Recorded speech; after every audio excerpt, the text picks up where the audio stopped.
When is the last time that you put time aside for yourself? You deserve to put time aside for yourself. You deserve time for yourself, time to relax, time to rest, time to indulge, and time for your hobbies. You deserve that time. So, when is the last time that you really took a moment for yourself? Hello, welcome back to the Self-Love Archives podcast. I am your host, Julia Salvia. Welcome to the podcast. I am hosting an immersive self-love experience here at the Jersey Shore, September 5th. And I am inviting you to spend time on yourself, for yourself, and with yourself at this event. It is a whole experience. Think vendor market meets expo event, but a little bit smaller, meets an influencer event. But it's not for influencers, it's for you. I wanted to create this space that feels welcoming, that feels inspiring, that feels all-encompassing, the whole umbrella of self-love in a space. There's going to be a curated vendor market. There is going to be light bites and drinks, comfy seating, little pop-up immersive experiences for you to take photos at, or for you to experience a local brand or big brand. And of course, you're going to go home with a goodie bag. I love a good goodie bag. Pre-sale tickets are available right now. They're $55 and then they jump up to $75 for regular admission. So jump on that right now and grab your ticket to secure your spot there. They will be selling at the door, but if we sell out, I got nothing. I hope you will join me and everyone else that's going to be a part of this event. I'm super excited for it, and I'm super excited for this to kick off. So much more to come. I'm so happy that you are listening, and I am grateful. I'm being called to say I'm grateful for your presence. And I really am. I'm grateful for your presence. It just sounds very intergalactic. I am grateful for your presence. But I am. I'm grateful that you're here. I gotta give full props to my boyfriend for this topic that we're going to be chatting about today. I was figuring out how to bring it all together, and he goes, "Why don't you talk about hobbies?" I'm like, okay. And this is coming from someone who turns every single hobby that she ever has into work.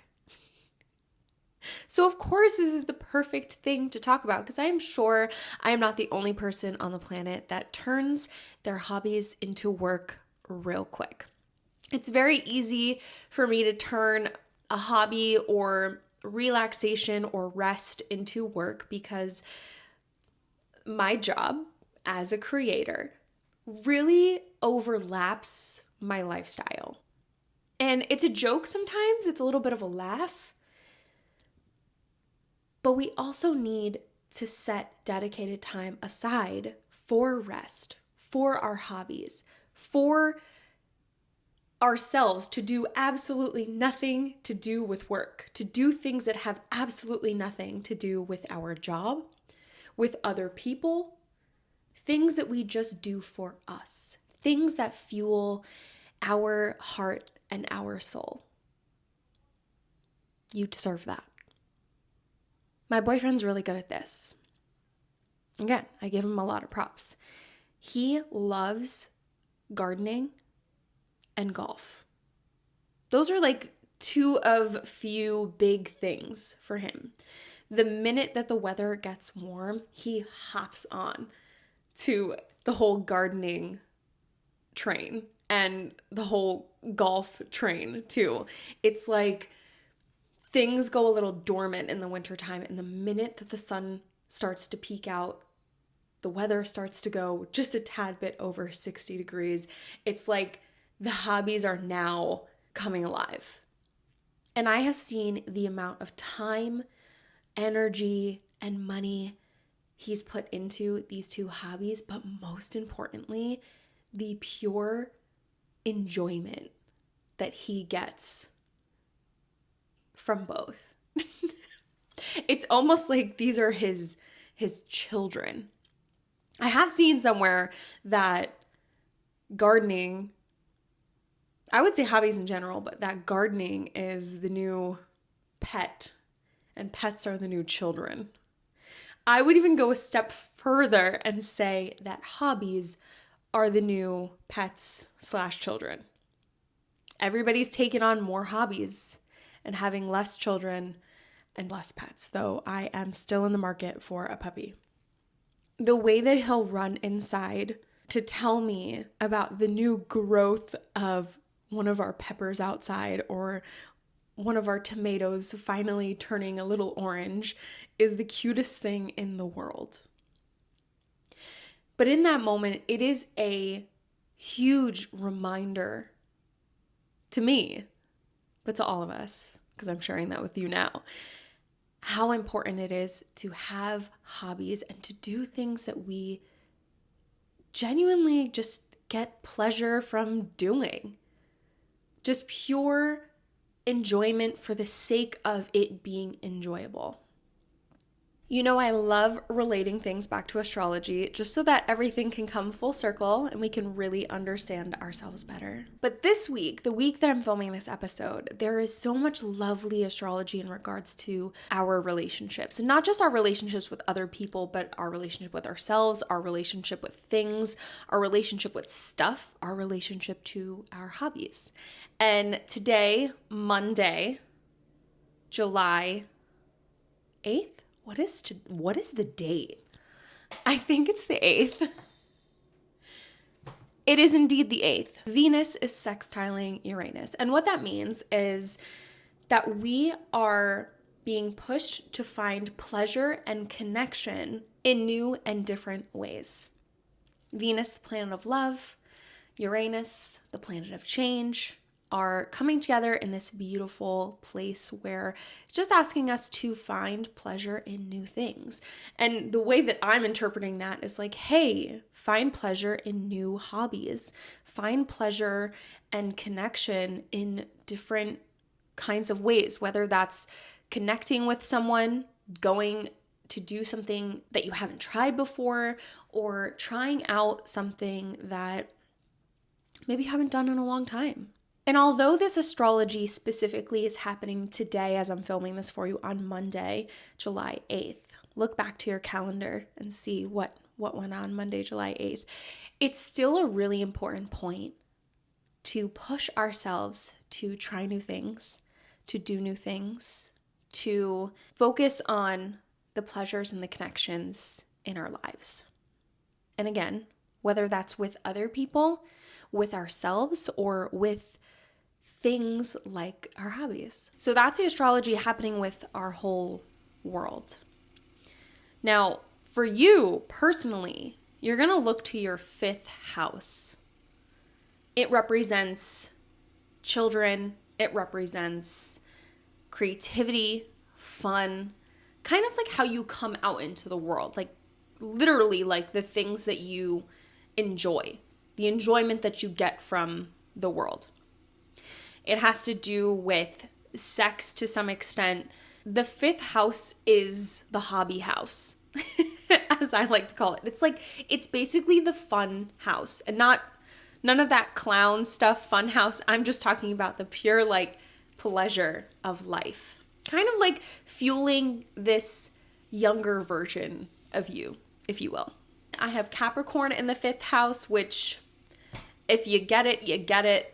I appreciate a Capricorn, and that's just because they are straightforward and they just kind of do things by the book. But when I think of a Capricorn, the initial thought is like money, finances.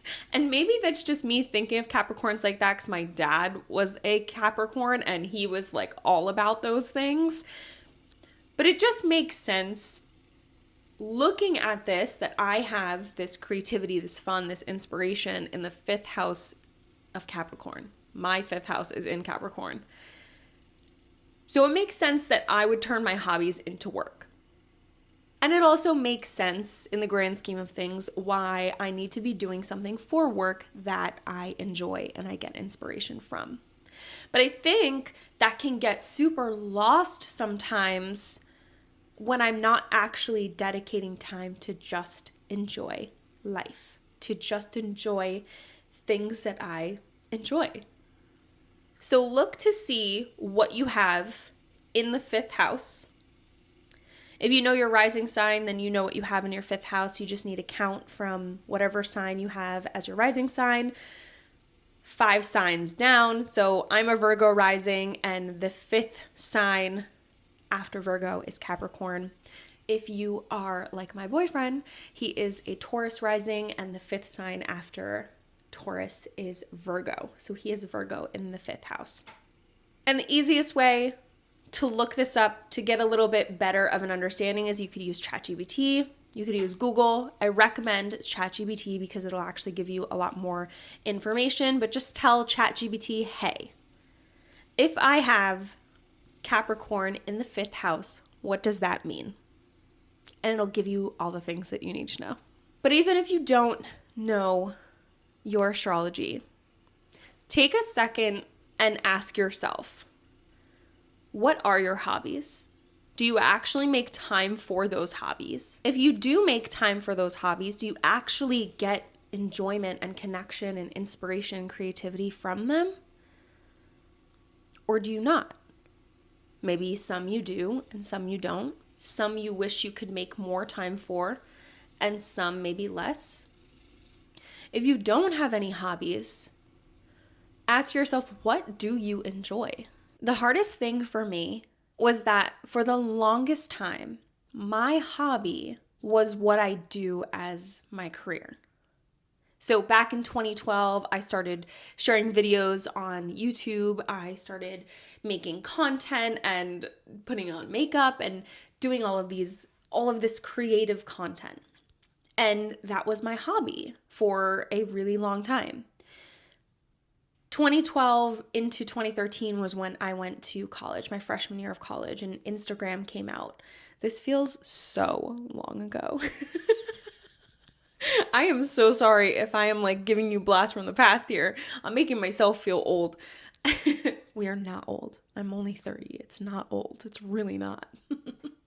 So for the longest time, what I had done as my career was a hobby. It was something that I got pure enjoyment from. I enjoyed sitting down at my dorm desk and setting up my little camera and filming a makeup tutorial, especially Halloween makeup tutorials. I got so much enjoyment from that.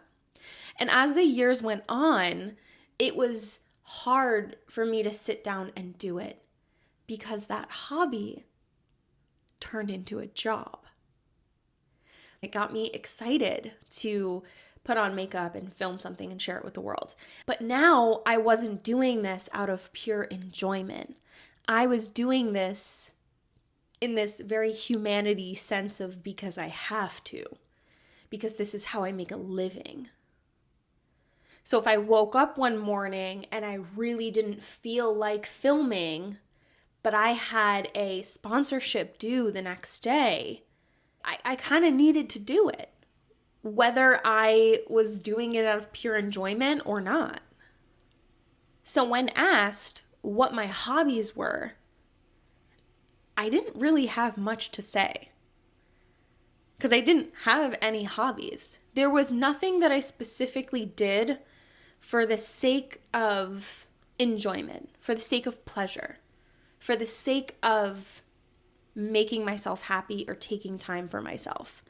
Absolutely everything that I did had a purpose, had a level in which it had to be done. See, when you're creating something or doing something out of a place of enjoyment and pleasure and connection, there is no per se expectation that you're holding yourself to. Because you're not doing it to be the best in the entire world. You're doing it because you just enjoy it. When we take me sitting down, filming a makeup tutorial just because I enjoy it versus sitting down, filming a makeup tutorial because I need to do it for work, the expectation levels of both of those are very different from each other. One is going to have a higher expectation level because it's to please a company that I'm working with. It's to be at the level of expectation for what they're paying me for. Or I'm sharing this with the expectation of all of the eyes that are going to be on it. So what I came to after all of these years of having this huge hobby that then turned into a career, to then kind of hating what I did for work. And hate is a strong word. I wouldn't say hate, but just it was tough. I wasn't going in the direction that I wanted to, which is why we're here today and which is why I talk about self-love. But to go from hobby to career to feeling like I'm not getting any enjoyment anymore out of what I'm doing, I realized that I needed more hobbies, that I needed to take time for myself and do things for myself that I enjoyed doing for no prize, no goal, with no expectation, for no one else, for just myself. Like, all right, what do I enjoy doing? I don't have to be good at it, but what do I enjoy doing that I don't have to share with the world? If I want to, I can, no big deal, but like I don't have to. And I don't feel obligated to. And for me, that was making flower arrangements. I got a pure joy going to Trader Joe's, picking out all my flowers, making them all color coordinated and aesthetic looking, and then coming home and putting the flowers together in some sort of arrangement around the house. One, it gave me enjoyment seeing them around the house, but two, I felt this sense of creativity that came from actually putting these arrangements together. I would go on YouTube and look up how to put a flower arrangement together the proper way. I would look up how to fold the paper the right way. I would give some of the bouquets that I put together to, gave them away to my friends or to my neighbors. I got a pure enjoyment from making flower arrangements. It's so incredibly important to find things that you enjoy. Whether it's a bigger hobby like my boyfriend's of gardening or golf, at least I see those as big hobbies because they're definitely not my hobbies, or as small as maybe putting a flower arrangement together. It does not matter if you suck at it. What matters is asking yourself the question, do I get enjoyment out of this? Do I get pleasure, connection, creativity, inspiration? What do you get from this hobby of yours? And these hobbies of yours deserve their own specific time, their own specific moment in your week, in your month, in your day for you to dedicate time to. Because without enjoyment, then what are we living for? What are we here for? I can list now for you so many different hobbies of mine. Cooking, making flower arrangements. I do like going for walks outside, not when it's 95 degrees, but when it's, more like that fall New Jersey weather. Love it. But ask yourself all of these questions and figure out what your hobbies are and remind yourself that you do deserve to have time to enjoy yourself, to enjoy those hobbies and not have any expectations around them. Not have any goal per se. If you don't want to have a goal, I'm not a big fan of competition. So when I go into these hobbies of mine, there is no competition. I don't want to compete with anyone. I just want to enjoy what I'm doing. And I hope that you can take the time to enjoy those hobbies, at least a little bit. We also need to prioritize our rest. Although I have been prioritizing rest definitely for the past year. I think hobbies too. I've definitely been on top of prioritizing them, but I haven't been great at them in past years. It might be very obvious as to why you need to prioritize rest, and now you know why you should prioritize hobbies. But let me tell you a little story. I used to be the girl who would pull all-nighters. I wouldn't go to sleep either at all or until 5, 6 a.m., until the sun came up. And then I'd go to sleep for a couple hours, wake up at like 11 or 12 o'clock, and go about my day and do it again. And I realized after all of the years of pulling all-nighters that of course we know all-nighters are not good for you. Drinking tons of caffeine just to stay up till 5, 6 o'clock in the morning isn't really the healthiest. But I genuinely thought that I was getting so much more work done by pulling an all-nighter than if I were to just go to sleep at maybe what's considered a normal-ish hour. Turns out I was incredibly wrong. And I have had multiple lessons just like that, where I have shoved so much work or so many to-dos into 1 or 2 days just to find myself on the 3rd day absolutely crashing and having no energy, no matter how much caffeine I'm intaking, to contribute to any task. I'm talking like can't even contribute to making myself something to eat. If there is anything that I have written on my weekly recaps or monthly recaps is rest. What can you do better next week? Rest. What can you do better next month? Go to sleep earlier. And I have noticed, proof is in the pudding, as they say. When you prioritize rest, you actually make more time for other things. There's this crazy thought around, there's only so much time in a day. I wish there was more time in a day. You ever hear someone tell you that if Beyonce could do it in 24 hours, so can you? Take your favorite celebrity or someone that you look up to, and if they could do it in 24 hours, so can you, with rest.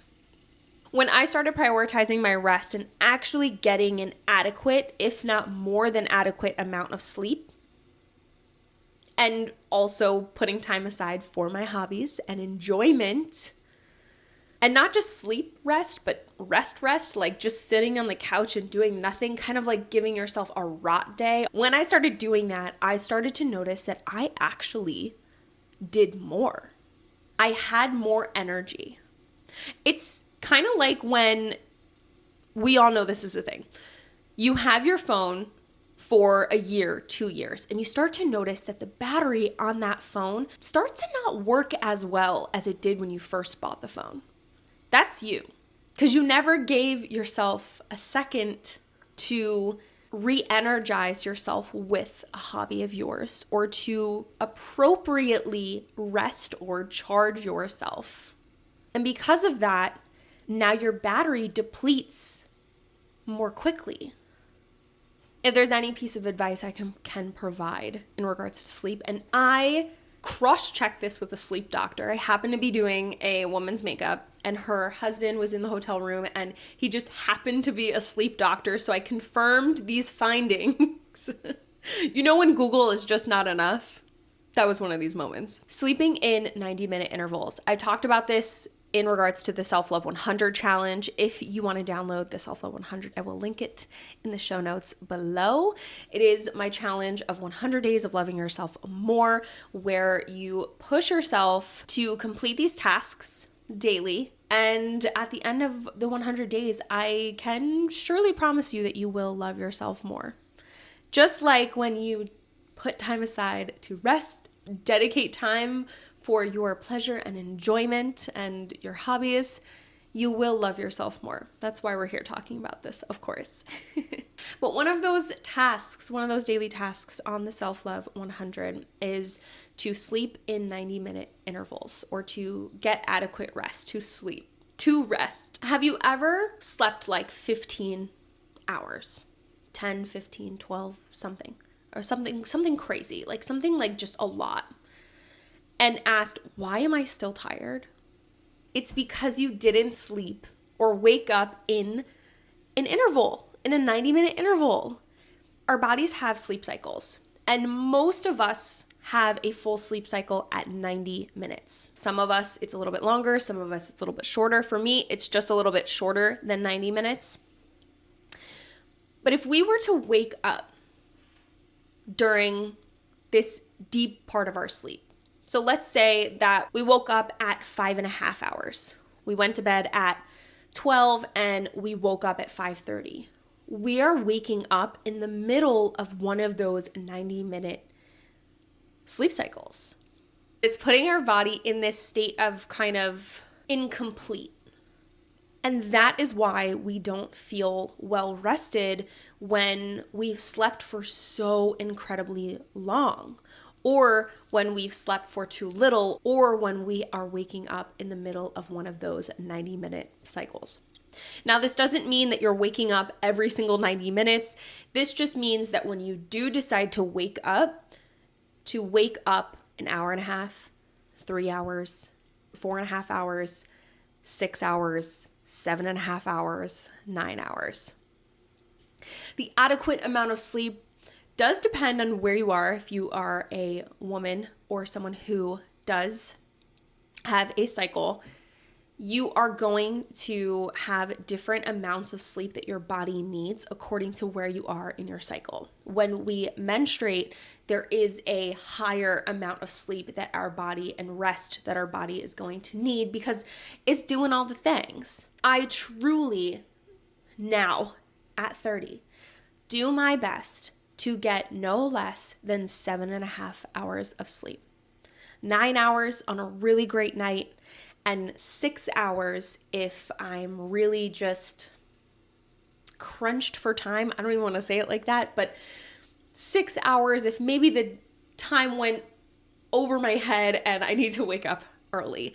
But other than that, I really try not to get any less than that. And most nights, I would say 6 out of 7 nights a week, I am getting 7.5 hours of sleep.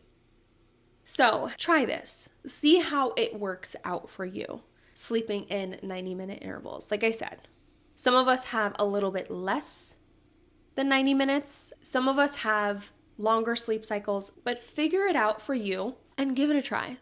Why not? It's like we said in the beginning of this episode, why not give something a try? Whether that's a hobby or a different way to rest. The other thing I will throw in there, I'm not a nap girl, but that sleep doctor said that if you are going to take a nap that is less than 20 minutes or one that is an hour and a half. Because before 20 minutes, you're not in that deep sleep. You're not wakening yourself from a deep sleep. You're not really incompleting a cycle just yet. Or complete a whole sleep cycle by taking a nap for an hour and a half. Try that out. Let me know how it goes. The most important thing I want you to take away from today's episode is that you need to prioritize rest. You need to prioritize enjoyment. You deserve to do that. Because if we don't, our batteries are going to start to short circuit, start to die out on us sooner than later. Prioritizing our rest and prioritizing time for pleasure and enjoyment in life is going to help us keep a healthy battery. And I truly believe that if you start to believe that you believe and know that you deserve to prioritize your rest and to prioritize your enjoyment and to just make time for those things, you will have a healthy battery and you will have more energy to do all of the other things that you want to do and get done. Coming from a healed Virgo rising. Thank you so much for tuning into this week's podcast episode. I appreciate you to the moon and back as always. Don't forget, pre-sale tickets for my event Bloom are available now at theselflovearchives.com. All the info is in the show notes, as well as the free download for the Self-Love 100 Days of Loving Yourself More. Thank you for tuning in once again. I will see you guys not next week, but the week after. Podcast episodes go up bi-weekly, 12 o'clock Eastern time. I love you a ton, and make some time for yourself this week. Bye.